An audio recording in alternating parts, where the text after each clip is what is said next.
Alright, so we're now live. Hopefully the audio is working really well. Welcome to discussion with myself, Andres Restart, and Brandon from What About Nintendo. How you doing, bro? Doing great. Good, good.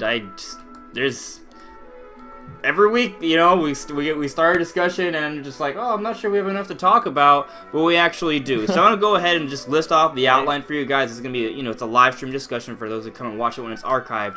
Right, we're going to talk about Nintendo growing the home console hardware market with the Switch this year and maybe also next year.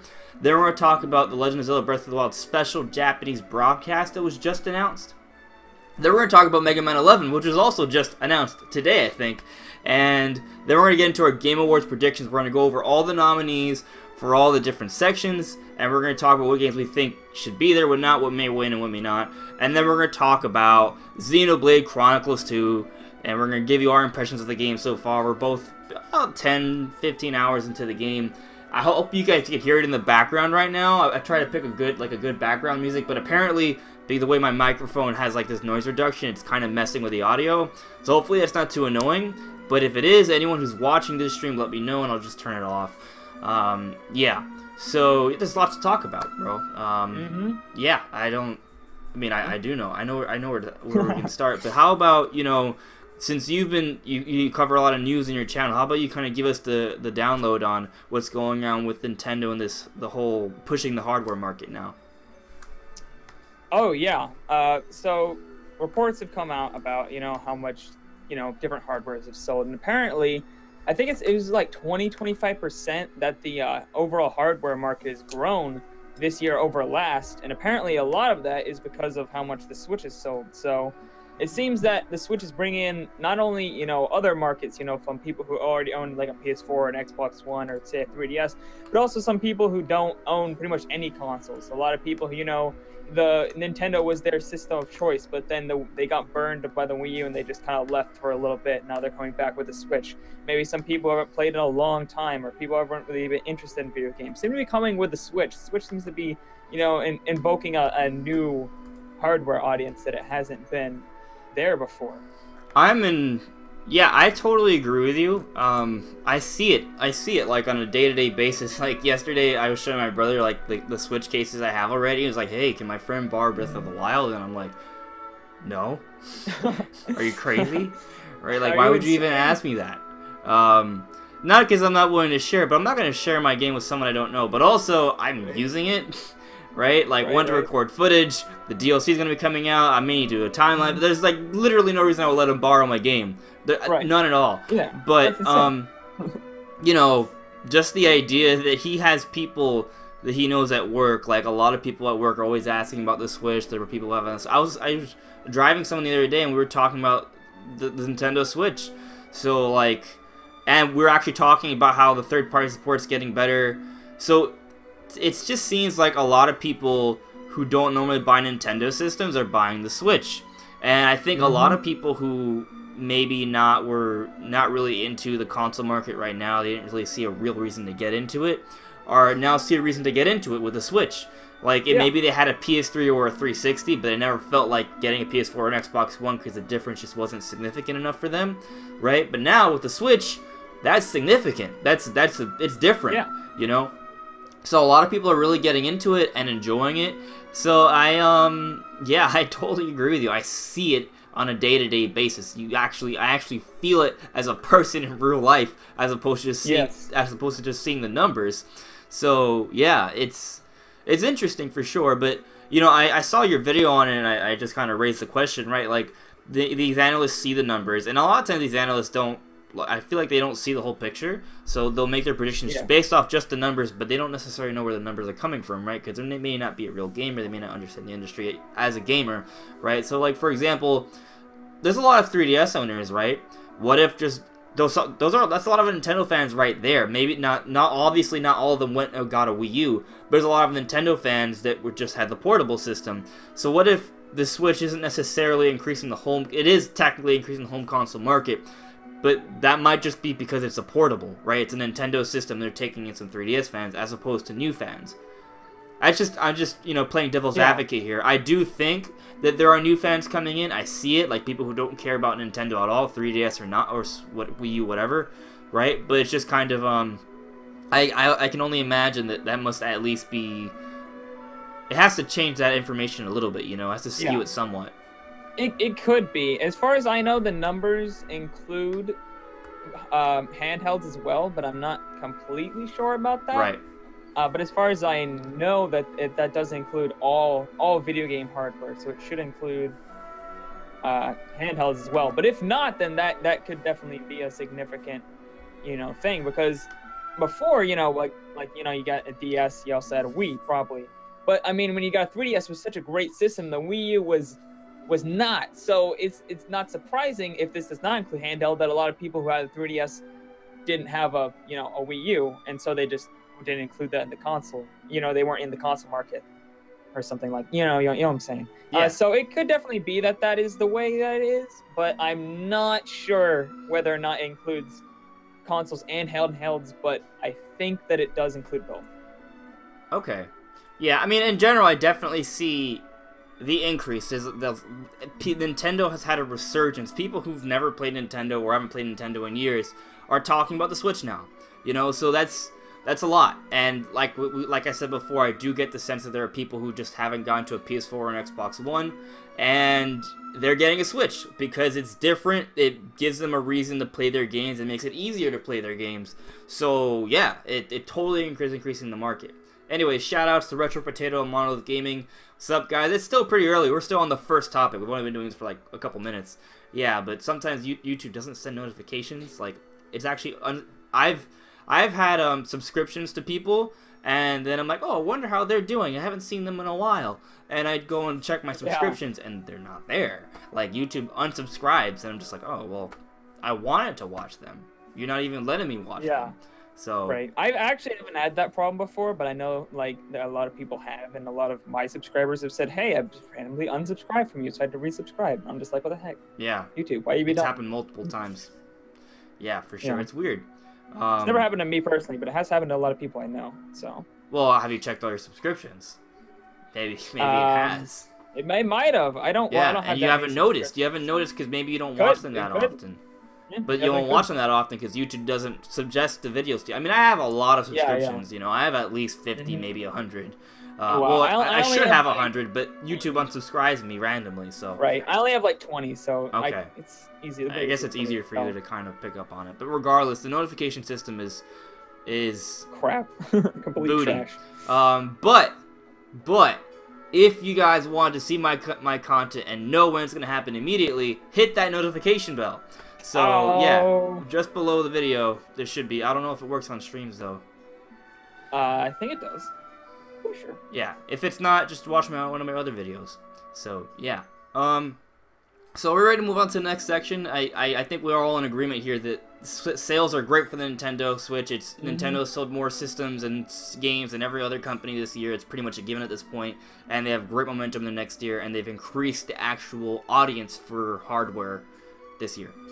I think that's a good summation. Yeah, I think okay. It is. Alright, cool. So, let's get into the next topic. The Legend of Zelda Breath of the Wild special Japanese broadcast was announced recently. I think it's going to be on the 12th, like 3 or 4 days after the Game Awards event, which we're going to be talking about very shortly as well. So, here's the thing. We don't know too much. It's like a Japanese special show. Like, I think it's Noki Noki. So, like, I don't watch the show. It's Nico or something. Nico, yeah. It's a Japanese exclusive show. It's going to be entirely in Japanese. I don't think there'll be English subtitles or anything like that. It's not geared for an American, English, European, Australian, New Zealand, Californian, Spanish market at all. It's just like Japanese. That's it. Yeah. It's heavily catered to that style. So there's a couple things. One, I think there's definitely going to talk about the Zelda DLC during that event, but I don't think that's when it's going to be shown off. In fact, this is the Game Awards is happening on the 7th. We're going to talk about that really soon, actually, but I think that's where we're going to see the first, like, bit of information about the Zelda DLC. It may not come out on the 7th, later this week after the Game Awards, but maybe it'll come a week later, right? So they'll use the Game Awards, then they'll use a Japanese event, some tweets or something like that, maybe another trailer, and then it'll probably come out next week after, maybe like the 14th. That's what I'm thinking. I don't know. Do you have any other sort of thoughts on that, Brandon? Yeah, that sounds about right. I think there's no way they're going to announce it, you know, like in a Japanese only stream, that wouldn't make sense. So definitely that's not when we're gonna first see it or anything. That would be ridiculous. Maybe if this was like also gonna be shown in America, I might think, oh, they're gonna show the Zelda DLC here. But no, I agree with you. I think that they're gonna show it at the Game Awards probably. So Retro Potato, he says, I hope the Zelda DLC is a good game. The game sort of died, although I do have to say Xenoblade is better than Breath of the Wild. I think that's a pretty bold claim, and I don't agree with you. You're only I don't 25 agree hours with you. in. How can you say that? But let me say this. I think, everyone likes different kinds of games. There are certain types of games that appeals to other. Xenoblade is not the same kind of game as Zelda. Xenoblade is a Japanese RPG. It has an epic story, with beautiful music. Breath of the Wild is something else, right? It's an open world action-adventure game. Two different things. So, I think there's room to like both in different kind of ways, and if you're more into Japanese RPGs, then you're gonna like Xenoblade more than Zelda. But I think objectively speaking, Zelda is better. Objectively speaking, it's more polished, there's more going on overall, but that doesn't mean, you have taste, It also took way longer to develop as well. So what? I didn't hear you. The development cycle is like twice as long as well. So yeah. For Zelda. Because Xenoblade had a quick turnaround because they used the X engine and they hired like a crap ton of people. Yeah, I even feel like the Monolith Soft team helped out with Breath of the Wild in terms of development. I don't know if that's confirmed, but I've heard at least rumors about that. I know they did for Skyward Sword. Okay. So okay. I think they did for Breath of the Wild as well. I think they had to do something because the Monolith Soft team tapped into the open world sort of engine. I think maybe the Breath of the Wild engine actually kind of was a significant overhaul of what was seen in Xenoblade X. Maybe. I don't know. I don't want to get into that because I don't know too much about it. I don't want to speak about things I don't really know about. So it's all guesses at this point. It's speculation, really. Yeah. But we'll get into some Breath of the Wild Xenoblade comparisons later on. But yeah, I think that the Zelda DLC will probably see it at the Game Awards, and then we will see more of it throughout the week, and then it'll come out within a week after, something like that. Maybe like by the 14th, I think. That'll give Xenoblade 2 some breathing room, to sell well, hopefully. And this 14th is just before Christmas, so I think I think it's a good time. I think that's the last time to release anything at all before the end of the year. My opinion, I think so. Maybe, yeah. So. Yeah. Mega Man 11 was announced. I'll be honest, I'm not the biggest Mega Man fan, not because I don't like it, just never got into it, because Mega Man's heyday was before my heyday, for the most part. Right. But that doesn't mean I don't think it's cool, okay? That doesn't mean I don't see the similarities with Metroid, and I think it's really cool, and I love Mega Man as a character in Smash Brothers, and the way the game, if you saw the trailer, it's clearly like a Sonic Mania style sort of game, kinda, in the sense that they're clearly, it's a 2D style. It's a 2D style. They're not trying to recreate Mega Man in a 3D world. They tried that before. It didn't work out, so they're sticking to his roots here. But the style isn't retro like they've done before, which is also really cool. It's it's an upgraded 2D style. It's like a cel-shaded, quasi-3D sort of 2D action side-scroller. It looks really cool, and I mean, I'm assuming it's gonna be a bargain title, so probably like $20, $30. If that's the case, I'll probably buy this sometime next year when it comes out. It says late 2018. It's coming for Nintendo Switch, PlayStation 4, and Xbox One. So, and Steam and the PC. Yeah. So yeah, it looks pretty good. I'm pretty excited about it, actually. I think it'll be a pretty good game. And I know it's gonna be pretty good because they're sticking to what made Mega Man good. They're just continuing that formula. And it's the same reason Sonic Mania was good. They looked back to what made Sonic good, and with the 3D games, they never really figured it out. So I'm confident it's gonna be pretty good. Yeah. I think Mega Man 10 is probably closer to the Sonic Mania analogy, just because 11 actually has brand new art style and all that. But yeah, that's true. There's definitely similarities there. I mean, it's hard to say how good a game is going to be from a 1-minute trailer, but right. I like the art style a lot. I can say that it looked fun to play. All I'm saying is that I've been watching trailers for games and seeing how games come out for years, so I feel like I have a pretty good intuition about it. You know, I can't always tell when a game is going to be great, obviously. You know, sometimes I'm surprised, but usually I get a good sense of the direction of where the game is going, you know? So I think this game, it's hard for them to screw it up, is basically what I'm saying. Like, with what they're doing, it's hard for them to screw it up. I think it's going to at least be good. It may not be great, right? But I don't think it's going to be broken, you know? It's going to use the standard Mega Man formula. It's going to have the Mega Man tunes. It's going to have the Mega Man gameplay. And Mega Man fans are going to really like it. You know, it's not something complicated like Mass Effect, right? Where, you know, there are some clear details that, like, we don't, let's not get into the whole Andromeda thing, but that's a hellstorm, you know? Oof, that was something. Yeah. So, yeah, I'm glad you agree, Retro Potato. So, yeah, I'm excited for Mega Man 11. Let's see what happens. Now, let's get into, I guess, what I think is a bulk of this discussion, right? And that is the Game Awards. My computer's freezing. Great. All right, here we go. So, I'm actually going to be going through this website here because there's a lot of different nominations for a lot of different things. So, do you want to do Game of the Year first, or do you want to go from the bottom of the list up?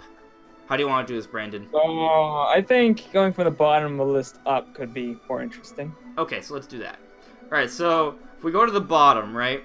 The bottom one is Best Chinese Game. You could probably skip a lot of these. Okay, we're skipping Best Chinese Game because we can't vote for that. Best Debut Indie Game presented by Chic Hydro. What? Okay, we're skipping that one. Oh, as if the Game Awards wasn't laughed at enough. Best Esports Team. Best Esports Player. Yeah, that's not my cup of tea. Oh, this is the Best Esports Game. Okay, so Best Esports Game, we got Rocket League, League of Legends, Dota 2, Counter-Strike Global Offensive, and Overwatch. I'm gonna just say Overwatch, if I had to guess. Like, I just feel like that's had the most... Rocket League's pretty cool too, but I just feel like Rocket League's more casual, and I feel like there's been more of a... I don't know for sure, you know, because I'm not into the metagame for either of these, so yeah. Me either. Personally, I enjoy Overwatch more, so I'm going to say Overwatch. Because I suck at Rocket League so much. There's Best Trending Gamer for Streamer, Influencer, Media Member. I don't know who Steve Spawn is. Cringe. Mike Recyc, Guy Beam, Kled Lexa. But I don't know who Andrea Reen is either, but she's pretty. So I picked her. You picked that one. Yeah. Yeah. Nice. So we're just going to move on to something more serious. And Best Student Game. We're skipping that. Okay. I think it's going to get interesting now.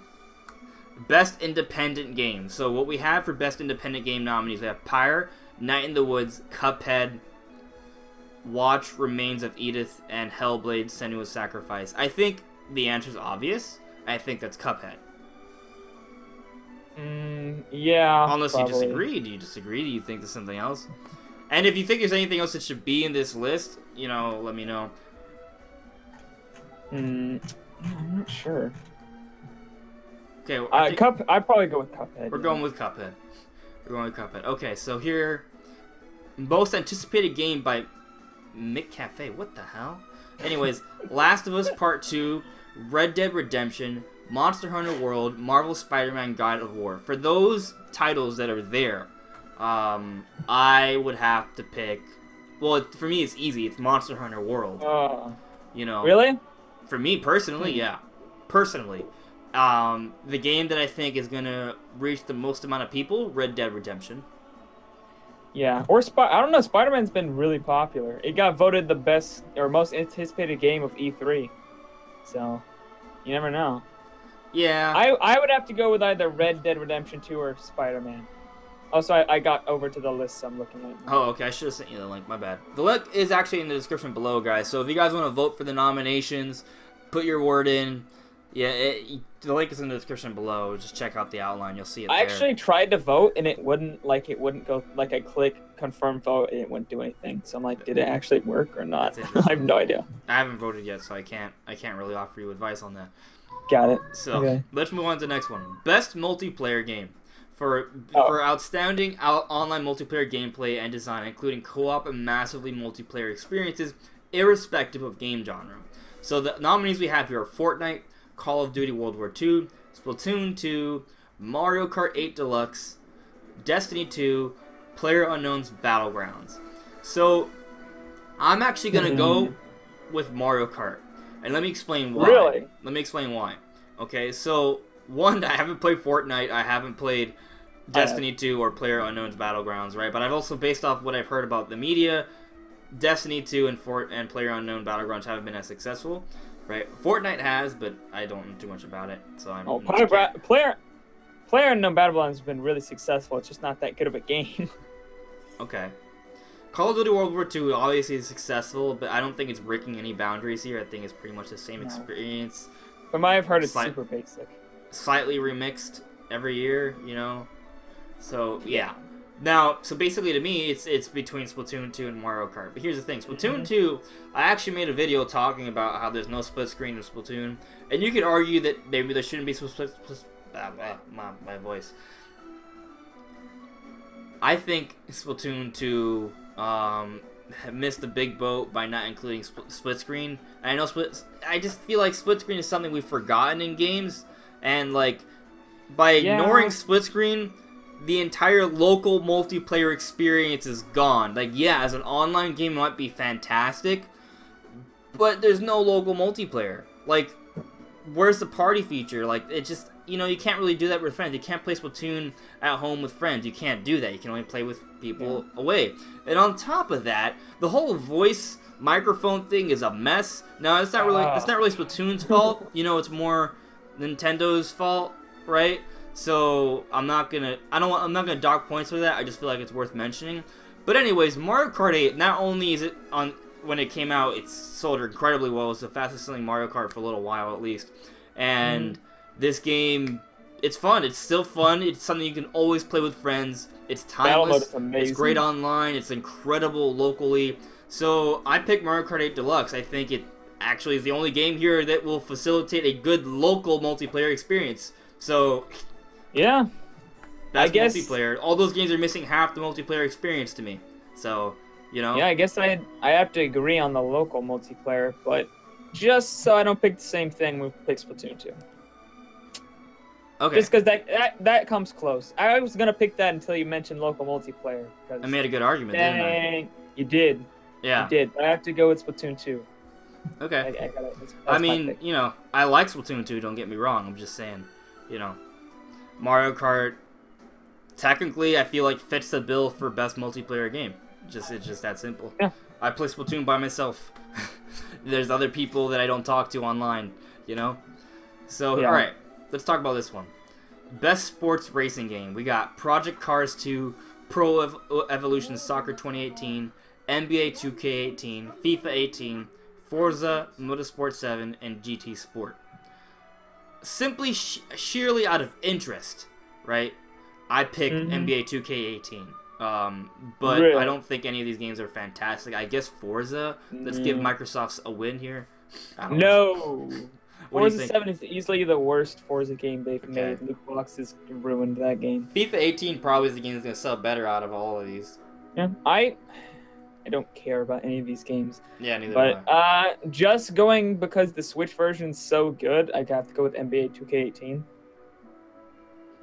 Okay, we're going with NBA 2K18. Even if it's not going to... I don't know if it's going to win. No idea if it's going to win. I have no idea it's going to win, but I think it's the only game that really interests me out of these games, to be honest. I'm not a fan of racing sims. I prefer arcade racers, like Mario Kart, like F-Zero, like Wave Race. Those are freaking racers. Hydro Thunder, like those are really good racers, and I want more of that. Excite Truck was really good. I remember that one on the Wii. I love that game. So hopefully get some more of those in 2018. So yeah. Oh yeah. But anyways, I like Blackstar Dude's point. Actually, he just saying Mario Kart Deluxe is a great game, and in some ways it's better than the original. It is better than the original. It has more content. Oh, in a lot of ways, it's better than the original. It's objectively better than the original. It has a better resolution. Looks better, plays better, more and performs features. better. I just wish that they added more content. Because the thing is, if you bought Mario Kart 8 on the Wii U, right, and you got all the DLC on the Wii U, and then you pay another $60 for Mario Kart 8 Deluxe, then you might feel like there could have been a little bit more content there. But if you didn't play it on the Wii U, this is a huge freaking game. Like, this is, it's just mind-blowingly good, like, how much content there is in this game. You know, I've still clocked, like, 25, 30 hours on my account for Mario Kart 8. My brother's account, there's, like, another 50, 60 hours. So, you know, it's not like I haven't played that game a lot, and that game came out, like, in May? April? Hold on, I gotta check how many I have. How many hours? Because I have way too many hours in Mario Kart 8 Deluxe. Let's see here. It will load. Come on. Alright, see you, Retro Potato. He's gonna play Xenoblade. I have 95 hours in Mario Kart 8 Deluxe. Okay, yeah, so you put in a lot of hours in that game. Yeah, and I traded in Mario Kart 8, the original, for like $30 at GameStop, so... Definitely worth my money. So, maybe you guys can give me a better opinion on this, but best strategy game, we have XCOM 2, Tooth and Tail, Total War, Warhammer 2, Mario and Rabbids Kingdom Battle, Halo Wars 2. I mean, 4 of these games aren't on the Switch or any Nintendo system, so I'm obviously biased here, but I also didn't really hear too much about any of them. I don't know a little about XCOM, I guess. Mario Rabbids, I feel like, has had the most media attention. I could be wrong, but I just feel like Mario Rabbids is something that's new. I mean, 3 of these games are just straight up sequels. I've known nothing about Tooth and Tail. XCOM 2, I'm pretty sure, is just a DLC. of the original XCOM 2, it's just the DLC pack. Yeah. So I have to give it to Mario and Rabbids because that's the only one I'd want to play. And Halo Wars 2 sold like. Well, crap. I mean, I don't really want to play any of them. I'll be frank. Really? Oh, yeah. I actually like strategy games. I like Age of Empires. I might have gone with XCOM 2 because that's super popular, but it's not the full game. It's just the DLC pack. So, I mean, Mario Rabbids is a new game. It's a new experience. It's unique. It's interesting. I mean, I would have fun with it, but there's just so many games to get this year that it doesn't really. It's like it doesn't. It's just not my cup of tea. You know, like if there was nothing else to play all year, then I would get it. But there's so much to play. I'm still finishing the games I have now. There's lots of them, and but I would agree. I feel like it's had at least the most media attention, right? A lot of these games are great reviews. I know nothing about Tooth and Tail though, so that might be. No, I've never heard of that game in my life. But that could be a black horse here. That could be the winner. Maybe that's a really good game. I want to check it out. It's about mice. That's all I can tell. I mean, that artwork definitely makes me want to play it. I'm gonna Google it right now. Tooth and Tail. Let's see what it's about. Oh, I could probably get it on my PS4 actually. Tooth and Tail. I'm not gonna look too much into it because we're doing a discussion. It looks boring. Okay, I'm not gonna get it. All right. Oh, frick! How dare! It looks boring to me, but maybe. How dare it look boring? Fan. So yeah. Yo, Son Gohan is in a Smash Brothers tournament. Interesting. Okay, that is interesting. I'll say that much. So let's kind of. Oh, I need to go to the Game Awards. I can't see the nominations right now. Here we go. Okay, so moving forward, we got. Now it's gonna get more interesting, I think. Best family game, and you'll be surprised. You probably won't be surprised to hear that all of these games are on the Nintendo Switch. Not all of them are exclusive, though. No, one of them isn't. Anyways, only one of them isn't exclusive. Right. So we got Splatoon 2, Sonic Mania, Mario and Rabbids Kingdom Battle, Mario Kart 8 Deluxe, Super Mario Odyssey. So, I feel like I have a problem with this. So, let's go over the description. For the best game appropriate for family play, irrespective of genre or platform. What does family play mean? Does family play mean a game that you can enjoy with your family, right? Or does it mean a game that's kind of just for an everyone kind of audience? You know what I mean? Because depending on how you define that, my game choice would be different. So here, we already have a best multiplayer section, but most of the games in that multiplayer section are just for online multiplayer. They're not even for local multiplayer. So I don't, it's just kind of like, like that's not even a fair multiplayer genre. I think. which is kind of indicative of where the industry is headed. There's not that many local multiplayer games. There just isn't, and that sucks. That's like one of the best parts of games to me. Like, I just entire focus on online multiplayer games all the time. Like, the ideal game for a stock, you know, like an investor, is there's two kinds. There's a mobile game which costs nothing. You can just send one guy in a garage to make a mobile game to make millions of dollars, right? Or you make a game that is, you pay $60 for it, but it's structured as a free-to-play game, even though you already paid $60 for it. So that means there's tons of microtransactions and loot boxes and all these sorts of things. And it's all online multiplayer, so it's all just encouraging repeated play and encouraging you to get more and more stuff to look cool for other people in terms of accessories and clothes and stuff, or to get better and have a competitive edge. So those are two kinds of games that we're seeing, and both of them are kind of bad. I think those are bad. They're not bad. Like, there are games that are from both of those sides that are really good. I just mean, like, that's not what made them good. You know what I mean? That's, if anything, that's what's holding them back from being great. So, but that's what makes the most money. It's the most cost-effective strategy, but I think in the long run it won't help out. Look what happened in Battlefront 2, you know? So, I think it's just not fair. I don't think it's a fair set of genre, right? If we're gonna pick, if we just mean for best game for everyone, I'm gonna pick Mario Odyssey, right? I don't think Splatoon 2, Sonic Mania, Mario Rabbids Kingdom Battle, Mario Kart 8 Deluxe are all great games. Mario Odyssey is Game of the Year material, you know? So, I define family as a game you can play with your family. So I think the only game on that even like should be on here is Mario Kart 8 Deluxe. Right, and if you mean which is another reason why I did not pick it for best multiplayer game, because I knew it was in this one. So yeah, so if depending on how you define it, if you define it as a game you can play with your family, Mario Kart 8. If it's a game that's just the best like game that's rated E for everyone or E10, then Super Mario Odyssey hands down. Yeah, obviously. So now let's move on to the next one. All right, best fighting game: Tekken 7, Needhawk 2, Marvel vs. Capcom Infinite, ARMS, and Injustice 2. In my opinion, this has not been a good year for fighting games. No, it really hasn't. Injustice 2 is a sequel. Marvel vs. Capcom is something like a sequel. Needhawk 2, sequel. Tekken 7, sequel of a sequel of a sequel of a sequel of a sequel of a sequel. So that alone makes me pressured to just pick ARMS because it's a new experience, right? But at the same time, I don't know. I don't think any of these games really changed things that much. Nothing really broke any boundaries here. None of them are like the kind of fighting game they're gonna go back and be like, wow, that was a classic. You know, the only thing that might be that is ARMS. But even then, ARMS it's fun, but I don't know if it's gonna be that kind of game that people are gonna be like, wow, you know, you know what I mean? Like, it's gonna have a huge cult following. Maybe it will. Maybe I'm wrong.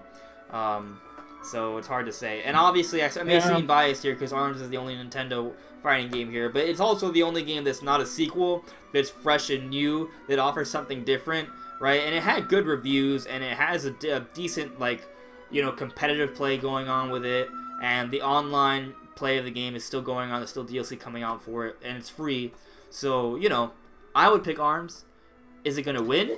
I don't know. I don't think it's the most popular game out of the whole industry. I think maybe Injustice 2 has a shot at doing that. Or Marvel. I think I heard Marvel vs. Capcom actually did really poorly in terms of sales. Oh yeah, Marvel vs. Capcom is like terrible. It's so terribly, really bad. Yeah, Sean was saying, Monolith Gaming. He's saying if Marvel vs. Capcom was up for best fighting game, that's how you can know it's a garbage year. Yes. That game was universally disliked. True. Yeah. Yeah, and yeah, Sean, ARMS is a part of this section. So it is not. Maybe if we all vote for it, it won't win. I don't think ARMS is gonna win. I think it should win because it's new and most of these games are kind of repetitive, right? Not repetitive, but just, you know, in the sense that they're not that different from their previous iterations. Yeah. So I think I'll give it to Injustice 2. Yeah. Because isn't that the one that's getting the Ninja Turtles? I think they're getting. It's either that or Tekken 7 is getting Ninja Turtles. I think Injustice 2 is. Yeah. It's a game with all the DC heroes. Yeah, and that's awesome. So I have to go to that. Plus, I've heard really good things about it, and it's a sequel, yeah, but it's only one. There's only 2 of them, so Right. it's not that bad. And it has like a full-fledged story to it that I've heard it's actually pretty good. So Okay, I'd so leave it to maybe that. I should check out Injustice 2 then. I haven't. Yeah, heard I enough. actually have all I've ARMS. heard is that it's actually been pretty Yeah. great for people. Yeah, I have ARMS and I don't play it because I'm not terrible at the game, but I just don't enjoy playing it. Even when I win, I'm just like, okay, yay, I won, whatever. So What about Mudkip I don't just know. came in? He's just like cough better than Xeno 1. Yeah, we're gonna talk about Xenoblade 2 soon. We're almost done with the Game of the Words predictions. Yeah, so I give it to Injustice 2, but ARMS is good. Right. I agree with you that I think Injustice 2 will win, but I haven't played it, so I can't tell you for sure. Yeah. But from what I've heard, I think it'll win. I think ARMS is more interesting to me because it's new and refreshing. But yeah, so let's move on. Now, what do we got here? Okay, this is interesting. Best role-playing game. This is interesting for a few different reasons. One, Xenoblade's not on here. But Xenoblade's not on here not because it's not good, but because the game came out last Friday, and the nominations just came out, I think, like a day or 2 ago. So, like, there's no... Actually, I think it came out before that. Like, there was no hope for Xenoblade to be in the nominations. Does not... It was the game's up, not like, good. Yeah, it was up like a week before the game even came out, so... Right, I'm completely wrong about when it came out. Nominations came out before the game even came out. So there was no hope for Xenoblade to get in here. So that's unfortunate because I think it would give a lot of these games a run for their money. I don't think it would win though. I think Persona 5 would win. So here's a list. We have South Park: The Fractured Butthole, Final Fantasy 15, Divinity: Original Sin 2, Nier Automata, Persona 5. So out of all of these games, I'm excited. I want to give Nier Automata a shot. I want to give Final Fantasy 15 a shot. I'm not a fan of the Persona series, but I know it's a very popular series with lots of fans in it. So if I had to say, I would say Persona 5 is... In fact, I'm pretty sure Persona 5 has incredible reviews, you know? And some people are maybe saying it's like the best game of the year for PS4. So I give it to Persona 5, just strictly on that, you know? Otherwise, though, I would say Xenoblade deserves to be at least in the conversation. But it would deserve to be in the conversation if it came out a little earlier, but it didn't. So I don't think it'll be in next year's nominations because it's like in the worst time to be in the nominations because it's right after everything that was nominated, right? But it's so early on that I don't think it'll be in the nominations for next year. It's just gonna be its own thing, you know.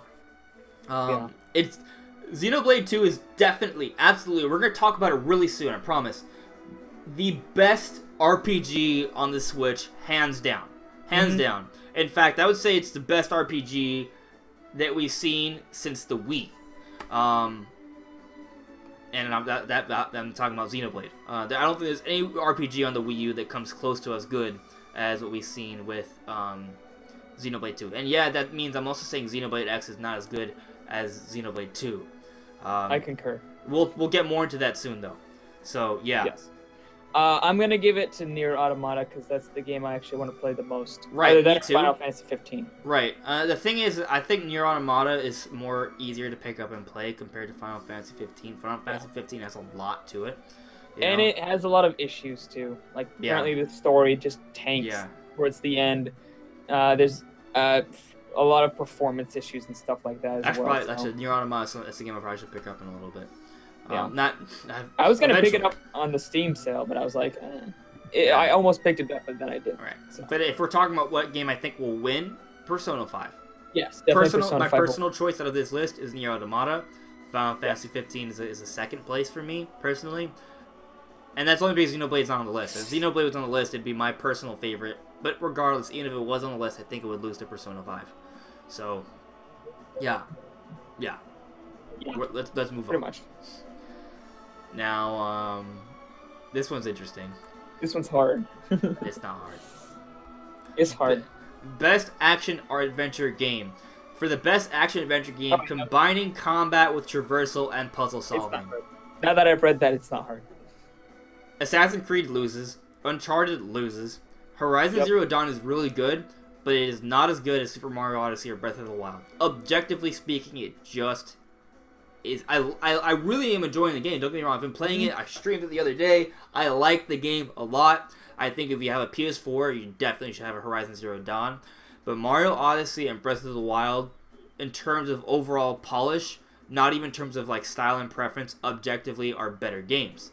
Of course, I know there are tons of people who would prefer Horizon Zero Dawn. Don't get me wrong. But like I said, I think Mario Odyssey and Breath of the Wild are objectively better. But this is where it gets tough, and I know you agree with me here. With everything I just said, I know you do. Which game is more deserving of Best Action-Adventure RPG? Or, that's Zelda. Not RPG. Breath of the Wild or Mario Odyssey? Zelda. Yeah, it says combining combat with traversal and puzzle solving. Zelda. Yeah, Zelda. I think, well, in terms of strictly combat, Zelda, right, is more varied. Yeah. Well, I'm gonna it's just Zelda. It's Zelda. It's Zelda. It just is. I feel like you're hardcore on Zelda because I know what you're gonna do for Game of the Year, but we'll get into that. So best action game: Prey, Nioh, Destiny 2, Cuphead, Wolfenstein 2. I haven't played any of these games, so I know Wolfenstein 2 got pretty good reviews. But I also know Cuphead is, interesting. I don't think Cuphead, for the best game, the action genre focused on combat. I'm gonna give it to Wolfenstein 2. Yeah, that's what I was thinking. I've heard so much good things about Wolfenstein 2. Either that or Prey. I've actually watched the entire playthrough. Oh, yeah, Prey, that game was really good. Yeah. That game was the most underrated game of last year, in my opinion. Yeah, it wasn't Or Prey. did it come out early this year? No. Sometime. It was underrated. It's the most underrated game in recent time that I can think of, off the top of my head. Is that the game where... I'm pretty sure I know what it is.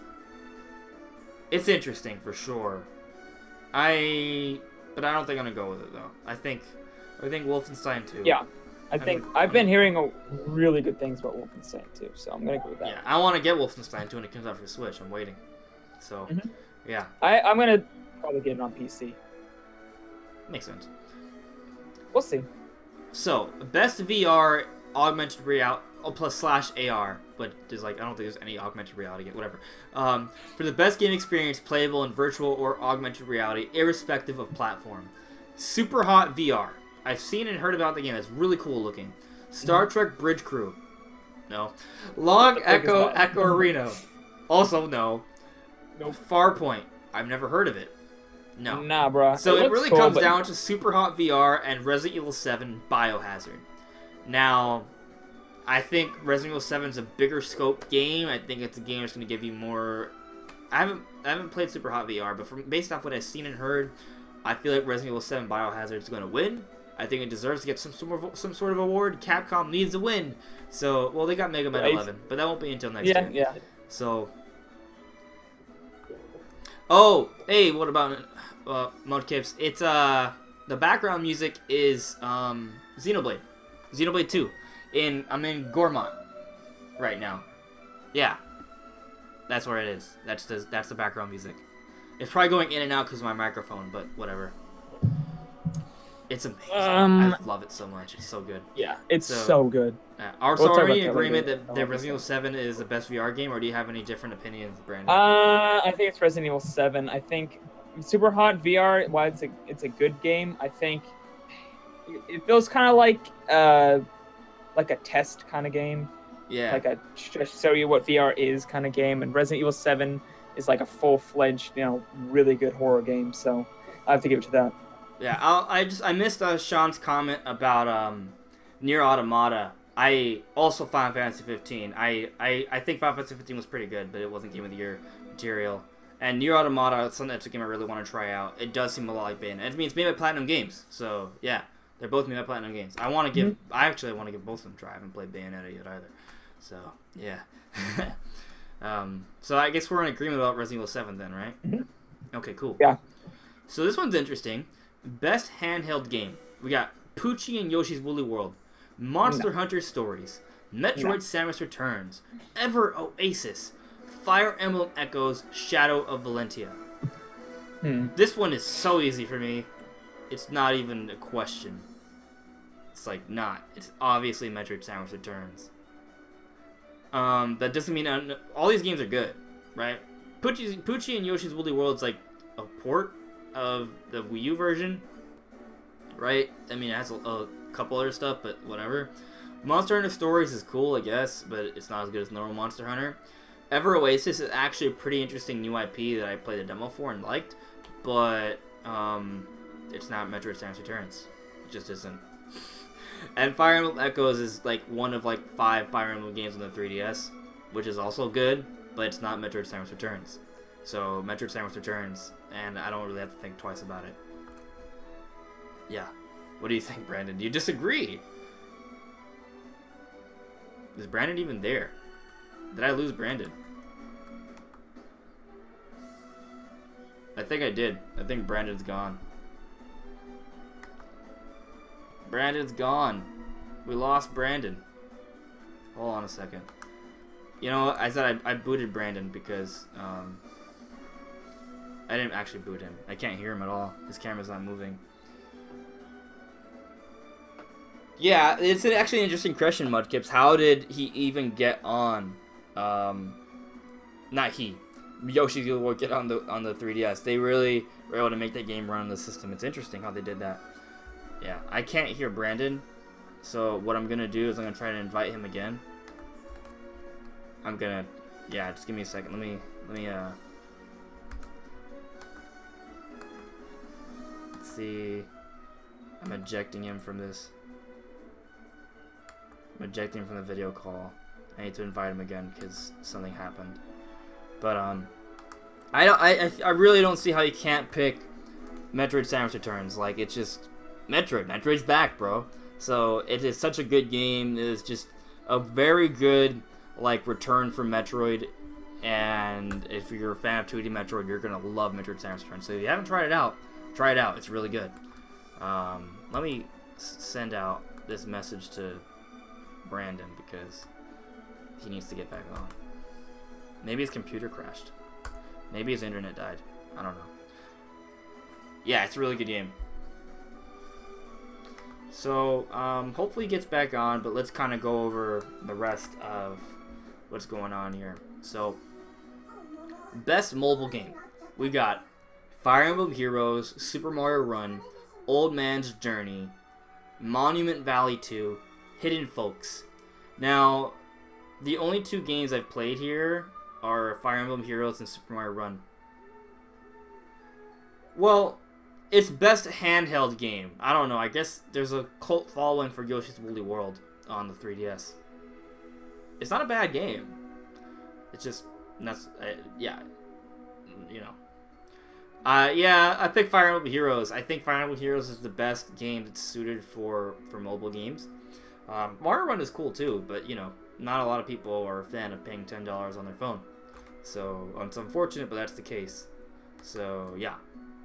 I still don't know where Brandon is. He's just gone. Just gone. Oh well. Now, we got to best ongoing game. So this is the word to a game for outstanding development of ongoing content that evolves the player experience over time. So what's interesting about this is that neither ARMS or Splatoon are on this list. I think that's interesting. I feel like they should be on there, but they're not. We got Warframe, Rainbow Six Siege, Overwatch, Grand Theft Auto Online, Destiny 2, and PlayerUnknown's Battlegrounds. I'm going to pick Overwatch. I think that's the game that's had the most publicity. It's had the most DLC, improving the game, constantly evolving, keeping people interested. So that's the game to pick. And I think Brandon would agree, but we may never know because he still hasn't returned to the discussion. So, yeah. Now, what is this? Games for impact. For a thought-provoking game with profound pro-social meaning or message. So I haven't played any of these games, but they're probably cheap indie games, so I'm going to probably give a lot of them a try at some point. So we got Please Knock on My Door from Level Games, Night in the Woods from Infinite Fall, Life is Strange Before the Storm from Deck 9, Square Enix. We got Bury Me, My Love, The Pixel Hunt Figs Arte, What Remains of Edith Finch, Giant Sparrow, I'm listening to developers as well, and then Hellblade Senua's Sacrifice, Ninja Theory. So, I think these games are interesting, so if anyone... they sound interesting. It's supposed to be thought-provoking, so if anyone's looking for a thought-provoking game, probably check them out on Steam. You know, like I said, go to the description below and the link. You can go to the Game Awards page to see these nominations. I'm sure some of these games are really cool. I haven't played any of them, so I'm probably going to give some of them a shot. Maybe I'll stream it at some point. So, yeah. But I can't pick one because I don't know. I don't know what to pick. Alright, this one's interesting. So, Best Performance. This is awarded to an individual voice actor, motion and/or performance capture. So, we have Melina Juergens from Hellblade, Laura Bailey for Uncharted: The Lost Legacy, Claudia Black from Uncharted: The Lost Legacy, Brian Bloom from Wolfenstein 2, and Ashley Birch from Horizon Zero Dawn. So the thing about Horizon Zero Dawn is that a lot of the characters are kind of awkward, I think, a little bit. They seem socially awkward, but not the main character. Aloy sounds really good. Whenever she speaks, I'm just like, yo, yeah, it's the way she speaks, the way she sounds, the way she all comes together works really well. And I think her voice actor, Ashley Birch, did an incredible job. So I pick her hands down, really good. I like listening to her act. Well, it's gonna be. Oh right, yeah, because Link speaks a lot and he does a great job. His silence is golden. Best audio design. So we have Destiny 2, Hellblade, Biohazard, Zelda, and Mario Odyssey. Now, best audio design doesn't necessarily mean music. It just, you know, recognizing game audio and sound design, effects, and things like that. And I give this to Breath of the Wild, actually, because if you pay attention to the audio, you can hear the ambience, the wind, the grass, rocks, animals moving, dirt. Like, there's a lot of attention to detail with the audio design in Breath of the Wild. You can move around, and the texture, you can tell, like, just where you are by moving around. And yeah, other games do this, like, it sounds different when you're on sand or ground, but in Breath of the Wild, it's not just ground sounds one way or grass sounds another. It's like, it varies. So, I pick Breath of the Wild for best audio design. I love the music in Mario Odyssey, but it's not just the music here. So, yeah. Now, here's one. Best score music. We have Destiny 2, Cuphead, Nier Automata, Breath of the Wild, Mario Odyssey, Persona 5. So, this is interesting. There's some good music in Breath of the Wild, but overall it's mostly ambient music. So I feel like Breath of the Wild can't win this. Mario Odyssey, on the other hand, has some really good scores, and it's just beautiful. So I picked Mario Odyssey. However, if Xenoblade was on this list, I would definitely pick Xenoblade 2. The music in Xenoblade 2 is amazing. I love it so much. But it isn't. Mario Odyssey is on this list, and it's really good. And one of my favorite parts is when you get to the final Bowser boss and they play that voiceover music, when you hear the vocals, it's like a really big moment. It gave me goosebumps when I did it. It's great, and I mean, I've used a lot of Mario Odyssey music in some of my videos already. It's fantastic. I think it totally deserves to get best audio or best score for this year. Alright, so now let's move on to best art direction. We have Destiny 2, Cuphead, Breath of the Wild, Persona 5, and Horizon Zero Dawn. I pick Cuphead. I think Cuphead is the most unique looking game to come out this year. It's a standout game. The way it looks, it reminds you of like those old Disney cartoons, except in motion with action and stuff. It's kind of crazy how that is. And yeah, I mean, Mudkips, you agree. Cuphead, in terms of art design, I'm just like, direction, it's just crazy what they did with that game. It's so unique looking, it deserves to win. Alright, so now I think we are at the best narrative, actually. We're not there yet. We got Remains of Edith, Nier Automata, Hellblade Sacrifice, Wolfenstein 2, Horizon Zero Dawn. I think that the story of Horizon Zero Dawn is really interesting to me. It's like a really interesting, like, sci-fi sort of kind of game, but like set into the future, and it's like, it seems medieval, but it's actually in the future, so it's really cool how that's all set up. I haven't been enjoying the narrative a lot, so I pick Horizon Zero Dawn. Maybe I would pick Wolfenstein 2 if I played through the game yet, but I haven't. But from what I've seen of Horizon Zero Dawn, I think it's really special, so that's what I picked. Now, best game direction. Award to a game studio for outstanding creative vision and innovation in game direction and design. So this one, I pick The Legend of Zelda, Breath of the Wild. The options are Wolfenstein 2, Resident Evil 7, Horizon Zero Dawn, Breath of the Wild, and Mario Odyssey. I don't think Wolfenstein or Resident Evil 7... It's kind of like... I put them in tiers. Resident Evil 7 and Wolfenstein 2 are really good games. Horizon Zero Dawn is an amazing game. Breath of the Wild and Mario Odyssey are masterful. And... So this is not best. This is not actually game of the year, which is kind of interesting. It's best game direction, an outstanding creative vision, innovation, game direction, and design. So I'm actually going to give this to Mario Odyssey.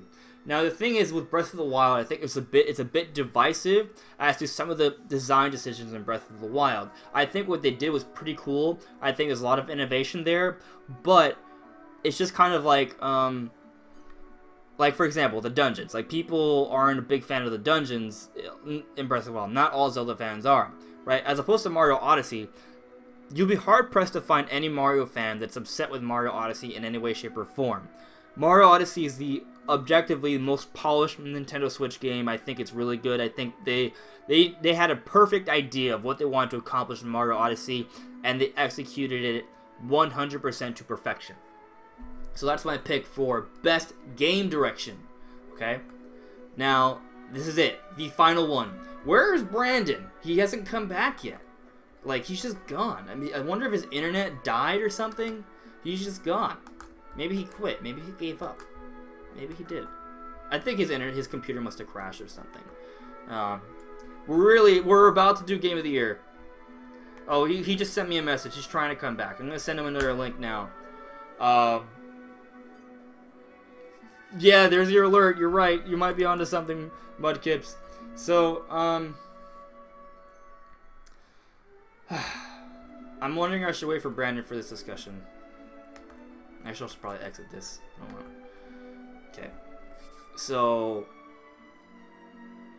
best game. Let's go over the Game of the Year. The Game of the Year games. The Game of the Year nominees. I'm kind of like distracted because I'm trying to get Brandon back on here, but it's not working out. So we got these are the games: Legend of Zelda: Breath of the Wild, Super Mario Odyssey, PlayerUnknown's Battlegrounds, Persona 5, Horizon Zero Dawn. I don't even think PlayerUnknown's Battlegrounds deserves to be in this nomination list. That's kind of bad. Persona 5 and Horizon Zero Dawn are like the best games on PlayStation 4 this year. If you have a PlayStation 4, you should consider getting both of them. Zelda and Mario are the best games on the Switch this year. Yeah. And in terms of overall reviews, Persona 5 and Horizon Zero Dawn are really, really good. And on Metacritic, they have really, really high scores. Breath of the Wild, Legend of Zelda, and Mario Odyssey, in terms on Metacritic and game rankings, are in the top 10 highest rated games of all time. Right? So it has to, conversation of Game of the Year has to come down to those two games. And as I said previously, I think the overall design and perspective for Mario Odyssey was the most polished game on the Switch by far. Even more than Breath of the Wild. Some of the design choices were not as divisive, and more people that are Mario fans love Mario Odyssey than Zelda fans that love Breath of the Wild. However, the game that I think changed the game, that changed how you perceive games, how you play games, the game that really had all this anticipation going in more than anything else, that kind of brought in the torch for the Nintendo Switch in this new era, that is just like, it does so many things well. It set the standard. It changed. It really raised the bar for video games in general. That was, and is, The Legend of Zelda: Breath of the Wild. So yeah, that is my pick for Game of the Year. Now let me explain why though. Okay, so for example, I really, really love Xenoblade 2. I really like Horizon Zero Dawn. Both great, big RPG adventure games, right? Here's the thing, man. I'm like jumping around like, oh, look at these mountains, look at these rocks. I want to climb them. I want to get on them. But guess what? I can't. Even Horizon Zero Dawn, which is a strictly open world game, you're limited by the way you can explore.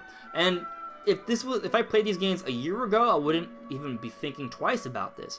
But because Breath of the Wild has happened in my life, right, I've experienced a way of progression and traversing through worlds that I haven't seen in any other game. The amount of freedom that you can go about exploring a world is on a whole other level. The physics system in Breath of the Wild is the most well-rounded and progressive physics system we've ever seen for any video game.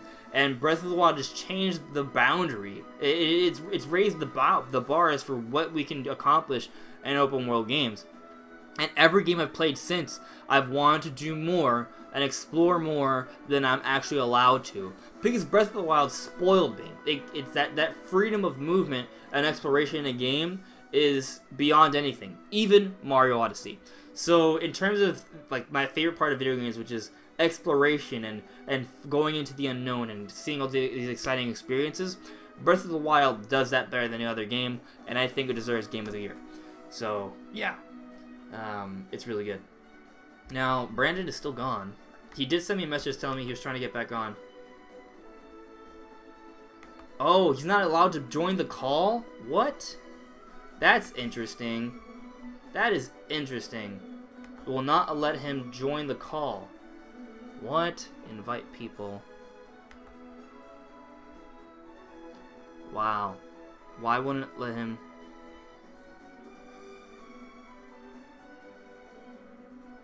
It won't let him join the call.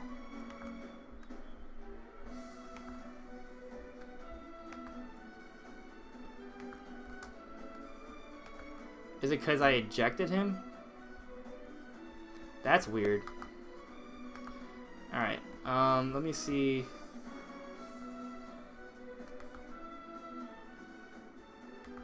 Why won't he? It won't let him join the call, guys. That is interesting. So this is what I'm gonna do. I think you guys will still be able to hear me. So I'm going to exit this call, start a new call, and bring on Brandon on board. All right. So just bear with me for a moment. I'm gonna hang up here, but you guys should still be able to hear me. You won't be able to see me though. So let me double check. You guys should still be able to hear me. Yeah, you guys can. Good. So just bear with me. I have to go and get Brandon back on so we can talk about Xenoblade. So, right. Let's see here. We gotta get Brandon back.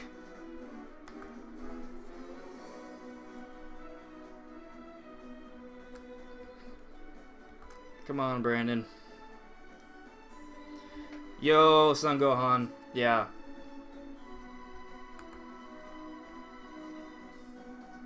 Okay.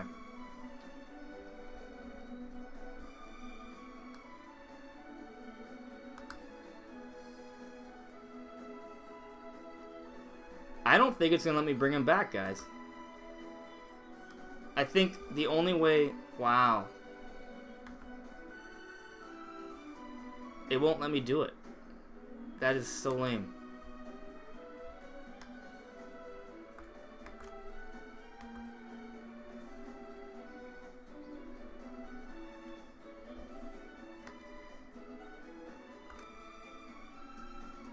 Okay, this might work.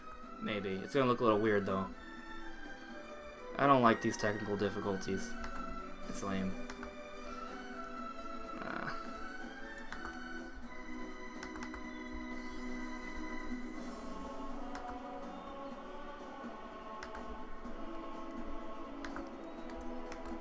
Alright. This should be able to bring the Google Hangout back on. Yeah, it's a little off now because I had to do it differently. But it should still work. Yeah. So, I'm going to try to get Brandon back on now. Hopefully it works.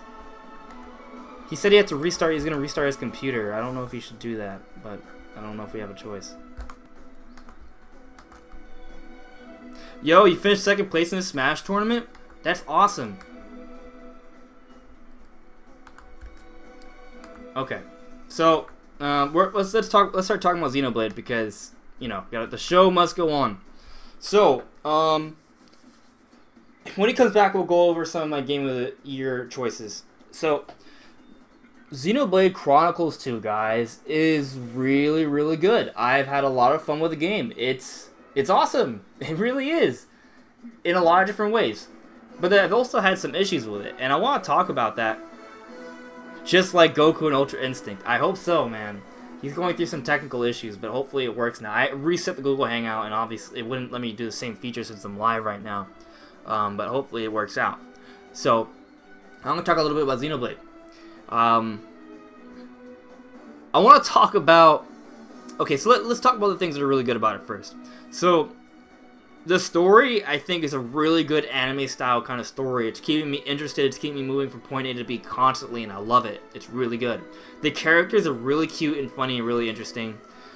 The voiceovers, however, the actual voices, the acting, the voice acting, is...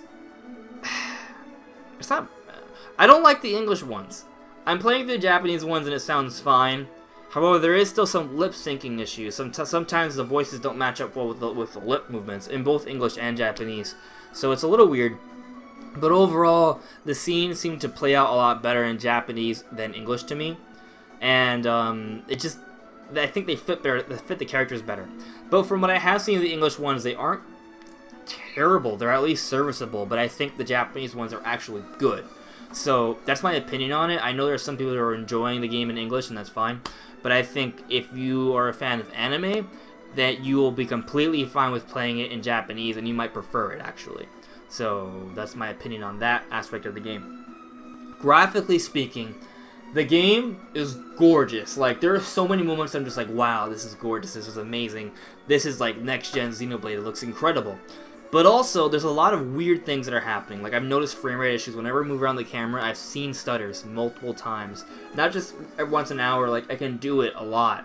You know, like, I'm looking, the game is on right now. It's not, like, stuttering right now. But if I'm moving around the world and I move around the camera, I will see a little bit of frame stutters. Overall, though, it's not impacting my experience significantly. But it has been something that I've noticed multiple times throughout my playthrough so far. Sometimes when I load a game, like, it's missing textures. Like, not just when I fast travel. Sometimes when I do the salvaging points, I'll notice that there will be textures missing. And it's not game-breaking in any way. It's just kind of, like, awkward, I guess. But after a little while, you know, it's fine. It's not a big deal.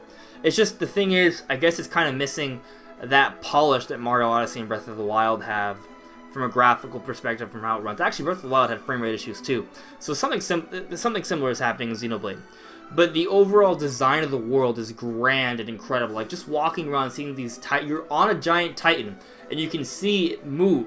Like, basically, you're living on a continent, and there's a and it's moving, it's alive, and you see it moving.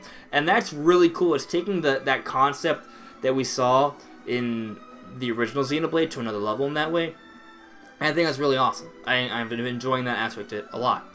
Now, the thing in this game that I think is better than any other game is the music. The music is super good. It's beautiful. It sounds great.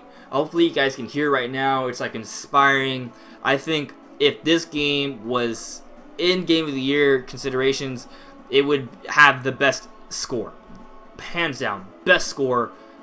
Undoubtedly. It would, in also my opinion, the best RPG of the year. Absolutely. Yeah, the music is grandiose. It's just, it hits an epic set piece, and I would say the music in Xenoblade is definitely better than Zelda, and I think it edges out Mario Odyssey as well. It's really good. If you're a fan of RPG games, I think Xenoblade Chronicles 2 is the RPG of the year. It's at least the best RPG on the Switch, hands down. It's so good. But like I said, it has some issues. You know, there are some frame rate issues. Sometimes the game loads without textures. They come in within a couple seconds, but you will notice the textures are gone. And there's another thing that's a little weird. Occasionally, the resolution seems a little blurry at times, but it's only happened a couple times. Overall, it runs fine. The game looks really good. I'm looking at it now. It looks incredible, right? But occasionally, you know, it's like, oh, it's a little, right? But what's really bad, though, is if you take the game into handheld mode, it just looks crazy. Actually, no, you won't be able to tell on the camera. It'll just look like a mess. So, but when you take it into handheld mode, I don't even know if they, like, lowered the settings on the game. I think it just have a dynamic resolution, I think.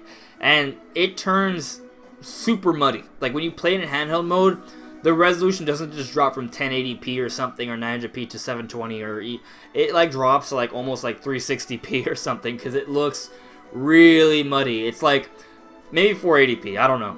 I think it drops to like 480p legitimately, because when it's kind of like when you play the game in portable mode, you're playing it in original Xenoblade mode. Like, the game almost looks like original Xenoblade. Like, that's how bad the resolution is. I'm exaggerating a little bit, but not entirely. So I've kind of been making fun of it, saying, oh, this is how you can, this is original Xenoblade mode. It's kind of like a nod to its original game. That's how bad the resolution is in handheld mode. It gets really bad. You'll definitely be able to tell. I know sometimes when we talk about like technical stuff, not everyone can tell the difference between like 1080p or 720p, but I kid you not, you will be able to tell. You will notice. It will be bad. It's still playable. You can still enjoy the game, but it's definitely super noticeable. And I'd rather not go through any cutscenes at all, any sort of big moments in handheld mode, because I feel like the game is seriously gimped visually when I play it in handheld mode. So that's just the truth. But like I said, I love this game. I think it's great. I think it's beautiful. I think the lighting system is amazing. It's awesome. So yeah. Now this is kind of weird. Doing like a discussion without someone to discuss with. It's yeah. But Mudkips, you should definitely get the game. Yeah. If you love RPGs, you should definitely get this game. Brandon's gone. He has not come back. I don't know what to say. Let me check the Twitter. What he's saying on Twitter. He said he had to restart his computer. I don't know, something happened to him. I had to restart the Google Hangout, as I explained earlier. It's just not working. I don't know. It's unfortunate, but I can't bring him back on. I just can't. He hasn't. I sent him the link. It's just not working. Or I don't know if he's just still fixing his computer. Yeah, it's unfortunate. This is kind of it's never been this bad before. So. Yeah, I don't know what else to say. I guess maybe I should end the discussion now. Unless, does you guys have any questions or anything else to say? Let me go over... There's definitely so much more we could talk about for Xenoblade too. That's unfortunate. Yeah. Yeah, Yoshi's right there. It's kind of adorable. What should I say? I'm gonna continue talking about the game, I guess. So, I've noticed another weird issue with the game, actually. And there are some, like, scenes where, the lighting in the room might go up and down randomly, and it's not. I don't think it's because of the sunlight. I think it's just some sort of weird graphical error. So, yeah. I've been really harping on a lot of graphical, like, errors this game has, but it's not that significant. I kind of noticed them in the beginning, because I'm very critical, but I'm enjoying the game a lot. I've already clocked a lot. This is too much. I don't want to even tell you how much. Like, I really enjoy this game. And let's talk actually about the battle system.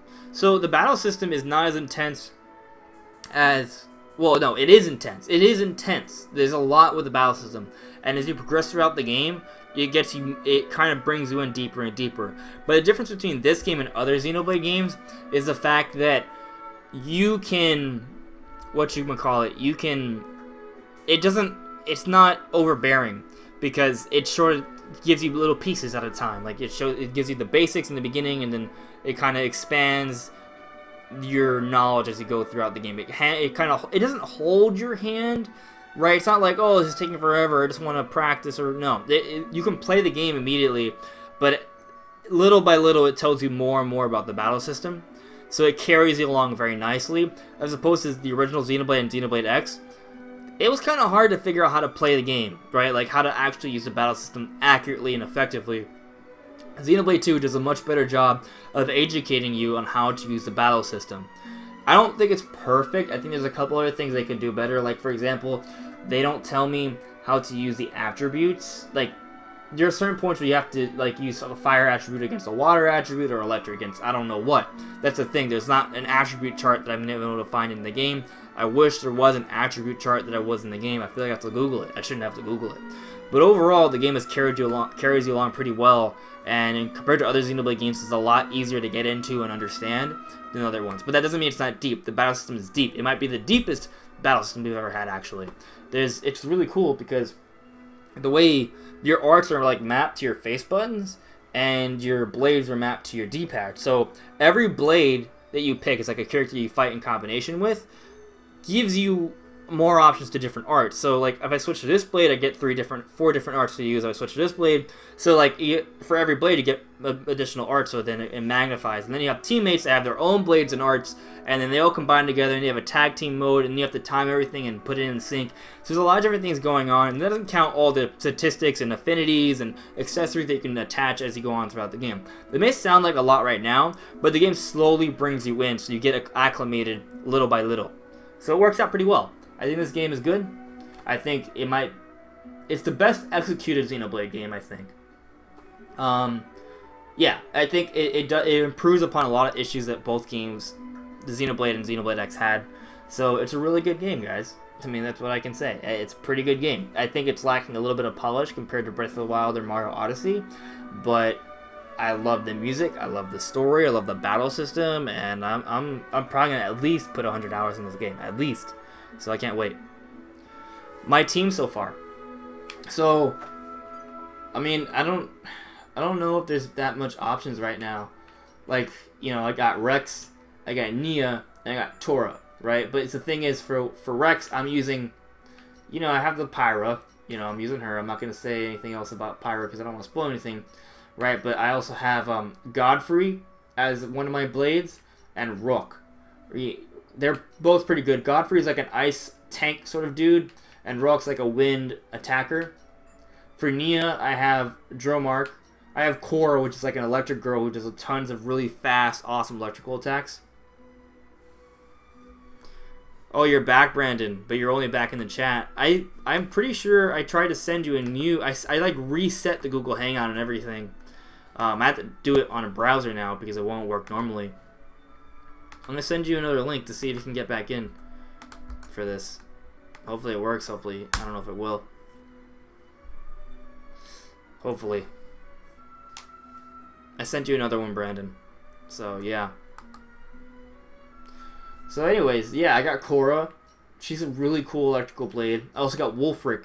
I think he's ground or earth affinity. And he's this demon, giant looking... He's crazy looking. He's scary.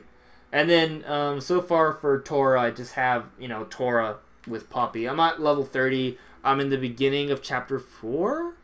Yeah. Or midway through Chapter 4. I don't know. It's somewhere in Chapter 4. Yeah. So, hopefully I can get more blades. But, yeah. I like my loadout so far. It's pretty dope. Hopefully I can get more blades for Tora, but he needs like special machine blades because he doesn't have the same potential as the other blades. I don't know what to say, Brandon. I think I just have to, you know, unfortunately end the discussion because I guess this discussion's a little bit of a flop, unfortunately. So, yeah, I'm sorry, guys. Technical difficulties. This is the first time it's happened. We've been doing this every week, so I don't know what to say.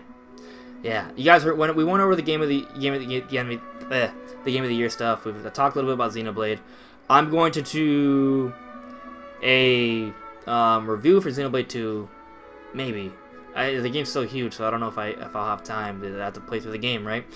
But I may put up a review for Xenoblade Chronicles 2 at the end of the week, and I'll just kind of go over my game of the year sort of predictions. I think Breath of the Wild is going to get game of the year. I think it will get it. I think it deserves it. I think best direction for a game is Mario Odyssey because I think that they had the best thought process for that game. I just think Breath of the Wild pushed the boundaries, and Mario Odyssey just kind of polished it a little bit. Best music, I think Xenoblade deserves best music, but it's not in the nominees because it came out too late. So, yeah, I think I should try out Nier Automata. I think I should try out Horizon Zero Dawn.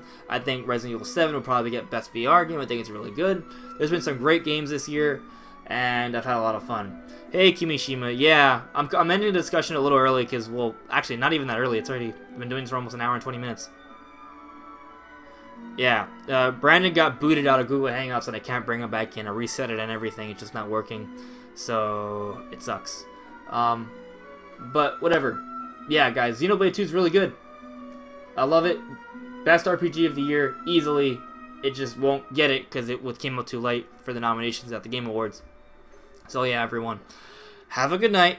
Sorry this discussion was a little bit messier and didn't work out as well as I would have liked it to. But yeah, anyways, I will see you all really soon. Have a great night. Don't expect a Xenoblade review, but maybe hope for a Xenoblade 2 review at the end of the week. We'll see. I gotta play a lot of the game and get through a lot. So yeah.